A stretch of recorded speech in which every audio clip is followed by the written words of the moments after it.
Today's minimum wage is actually worth far less than it was in 2009. This is an insult to American workers. Your video is an insult to workers and all thinking people.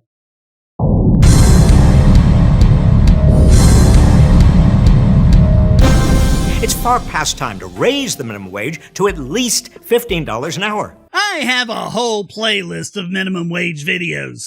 Who wants to bet he's not gonna say anything I haven't debunked 100 times already? Today's federal minimum wage is a starvation wage. The UN defines poverty as living under $2 a day. That would be $730 a year, or just over 100 hours at minimum wage. A full-time minimum wage worker can't afford a 2-bedroom rental in any city, county, or state in the entire country. Funny how, all of a sudden, the criteria went from starvation to affording a 2-bedroom apartment. Full-time, minimum wage is $14,500 a year, assuming you don't work weekends and you take 2 weeks of vacation, and you don't get any overtime. That's over $1,200 a month. In my home county, there are 2-bedroom rentals for $600 a month. Already, Reich is a liar! But why a 2-bedroom? If you're just one person, why do you need 2 bedrooms? Remember that minimum wage workers are new entrants to the job market. You wouldn't need a 2-bedroom just for yourself. You'd be getting a 2-bedroom if you had a roommate or something, which means you'd both be working minimum, which means your combined household income would be $29,000 a year. Add to that the fact that very few entry-level jobs offer the minimum anyway. Starting pay at Walmart or Target is $11 an hour. McDonald's starting salary depends on location, but the lowest is $8.50. According to the Bureau of Labor Statistics, minimum wage workers are just 1.4% of all hourly paid workers in 2021, down from 1.5% in 2020 and 1.9% in 2019. And again, we're talking about young people just starting out. According to the same report, 4% of teenage hourly workers made the minimum, while it was less than 1% of those 25 and older. They were also far more likely to be single than living with a spouse. So again, him using 2-bedroom apartments is just sticking his fat, overpaid thumb on the scale. Now, the current minimum wage isn't so low because these workers are worth less than they were years ago. Quite the contrary. If the minimum wage had kept pace with workers' productivity increases since 1968, it would be over $22 an hour today.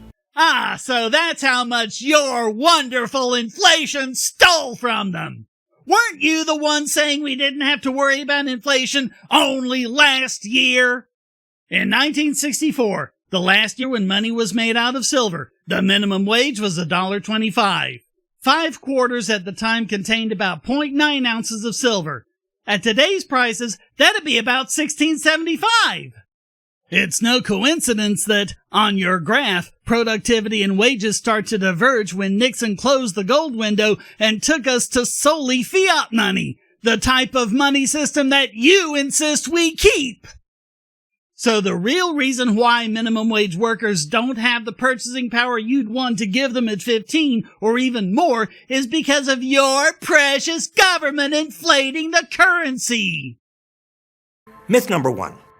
If businesses have to raise wages, they'll cut employees' hours or cut jobs altogether. Rubbish. No, basic economics. But you've never cracked open an economics book in your life, have you? An abundance of research shows that increases in the minimum wage do not reduce the overall number of jobs. Lie, lie, lie, lie, lie! I have tons of peer-reviewed economic sources showing exactly that all through the playlist. The study he cherry-picked got quickly debunked in the literature, and yes, his abundance of research was a single study. Instead of going over it specifically, I'm looking at an overall review of the literature published after his citation. The authors found, quote, "There is a clear preponderance of negative estimates in the literature. This evidence is stronger for teens and young adults as well as for the less educated. The evidence from studies of directly affected workers points even more strongly to negative employment effects, and the evidence from studies of low-wage industries is less one-sided. We suggest, however, that the evidence from low-wage industries is less informative about the effects of minimum wages on the employment of low-skill, low-wage workers. Overall, we conclude that the preferred estimates of authors of studies evaluating the employment effects of minimum wage in the United States since the advent of the new minimum wage research in 1992 paint a clear picture that is at odds with how this research is often summarized. In its totality, this body of evidence and its conclusions point strongly toward negative effects of minimum wages on employment of less skilled workers, especially for the types of studies that would be expected to reveal these negative employment effects most clearly. One might argue about the validity of individual studies, a question we do not address in this paper, but our findings indicate that concluding that the body of research evidence fails to find disemployment effects of minimum wages requires discarding or ignoring most of the evidence. Which Reich seems to be really good at. They concluded, first, there is a clear preponderance of negative estimates in the literature. In our data, 79.2% of the estimated employment elasticities are negative, 53.8% are negative and significant at the 10% level or better, and 46.2% are negative and significant at the 5% level or better. Second, there is not much difference across studies depending on the minimum wage variation used, whether state variation across many states, federal variation, or case studies relying on narrowing comparisons. The more important variation stems from differences across studies in the set of workers for whom employment effects are estimated. There is strong and consistent evidence of negative employment effects for teens, young adults, the less educated, and directly affected low-wage workers, with the estimated elasticities generally larger for the less educated than for teens and young adults, and larger still for directly affected workers. In contrast, the evidence from studies of low-wage industries is less one-sided, with a smaller percentage of negative or negative and significant estimates.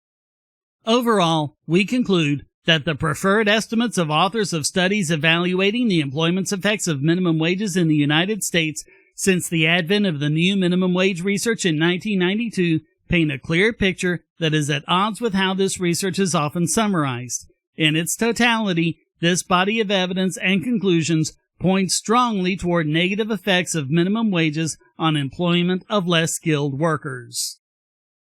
It's simply a myth that raising the wage automatically means lost jobs. It's simply a myth that you have the first clue what you're talking about. Not to mention the benefits for workers themselves. Raising the wage to $15 an hour by 2025, as proposed in the Raise the Wage Act, would give 32 million workers a raise.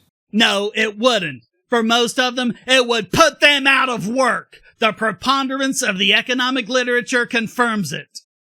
Here's the bottom line. If your business model depends on paying your workers starvation wages, you should not be in business. See, he comes right out and says it. He just admitted that this is all a lie. And if you're a small individual or family-owned business who can't afford additional costs of employing people the way big corporations can, he wants you out of business. He's nothing but elitist swine. A higher minimum wage attracts more potential workers into the labor force, leaving the existing workers without a job. So thanks for admitting it again. The minimum wage needs to be raised so it can keep up with inflation. Wrong way around, you disgusting pig. The inflation means that the minimum wage doesn't go as far. That's what inflation does. It destroys purchasing power. The solution is to put a stop to inflation. You know, the very inflation that you said we shouldn't be concerned about. We definitely should not be worried about inflation. That is a bogeyman. Because of inflation, today's minimum wage is worth almost a third less than it was worth in 1968. Not the tune you were singing a year ago. You have a lot of things to worry about, but inflation is not among them. Most minimum wage workers are teenagers making some extra money on the side. They don't need a wage increase. More rubbish. While this might have been the case in 1968, it certainly is not now. I just showed the data from the Bureau of Labor Statistics confirming it. This is another outright lie. In addition to all this, raising the minimum wage is the morally correct thing to do. And see, this is what I've been saying all along. Conservatives want to enforce morality in the bedroom, and liberals want to enforce morality in the wallet. It's all about elitist narcissists like Reich believing that their morality is correct and should be forced on everyone. Like all authoritarians, he believes that his subjective opinion is the one true objective fact, and he'll tell any lie he has to support it. So thanks for watching. Please hit like and subscribe, leave a comment, and go to donate.pagosity.tv to keep me doing what I do. And check out all the great content here, like this video selected just for you.